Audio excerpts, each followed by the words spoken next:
शेतकरी त्रस्त आहे. शेतकऱ्यांवर संकट जो आज आणला गेला आहे तो मुद्दाम आणला गेला आहे.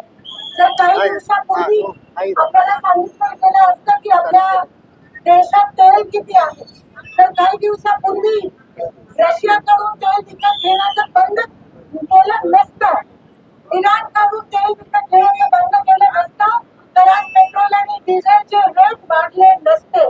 काही दिवसापूर्वी पंतप्रधान आपल्याला सांगतात की खत वापरू नका, शेतकऱ्यांना खरीपाचं सीझन आणि त्यात खत वापरू नका. आज खताचे रेट किती वाढले.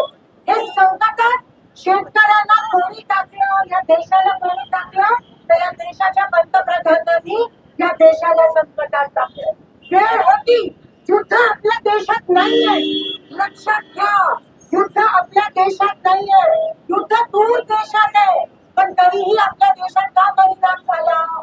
तेच ते इंदिरा गांधींचं बोलतात त्यावेळेस भारत युद्धात होतं तरीही स्टेबल राहिलं. आज भारत युद्धात नसतानाही भारताच्या लोकांना बोलावं लागतं, कारण या मोदीच्या सगळ्या पॉलिसीमुळे त्यांना ट्रम्प तात्यांना आव्हाने केले. त्यांच्यासमोर जसं ट्रम्प बोले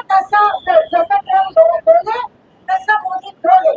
केवळ अदानीचे जे गुन्हे आहेत ते माफ करण्यासाठी ट्रम्पचे आव्हाने केले आणि आपला शेतकरी संकटात पडला. मात्र हे अमेरिकेत हे विमानात जाऊन वेलडी करत बसते आणि आमचा शेतकरी हा संकटात पडला.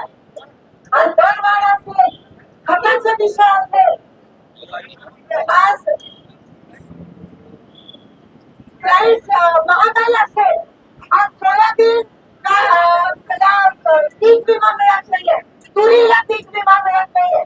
शेतकऱ्याचे खूप मोठे हाल झाले. एक तर त्याच्या वाळूच्या ठेक्यामुळे शेतकऱ्यांना शेतीपर्यंत पाणी सोडायला या लोकांनी वेळ लावला. त्यांचे पॉइंट सगळ्या ठिकाणी नदीमध्ये आहे. म्हणून काही असलं तर हे शेतकऱ्यांना पहिला टार्गेट बनवतात. हे फक्त उद्योगपत्यांचं सरकार आहे, शेतकऱ्यांचं सामान्य लोकांचं नाहीये. सामान्य लोकांना शेतकऱ्यांना छळ करतोय. मी तुम्हाला सांगू इच्छिते की आम्ही तुमच्या सोबत आहोत. तर सरकारने तुमच्याकडे पाठ वळवले, पण आम्ही आहोत. ही फक्त सुरुवात आहे. रस्ता रोको त्याच्या पुढे अजून आक्रोश होणार आहे.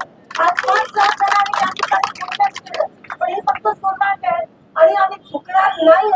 आम्ही बळीराजाच्या मागे आहोत आणि राहणार शेवटपर्यंत बळीराजा. हे राजकारणाच्या पलीकडे या देशाचा कणा हा शेतकरी आहे आणि तो जर त्रस्त असेल तर आमचे संस्कार आम्हाला कृत्य बसू देत नाही. आणि म्हणून आम्ही शेतकऱ्यांच्या नेतृत्वाखाली आज हे आंदोलन करत आहोत.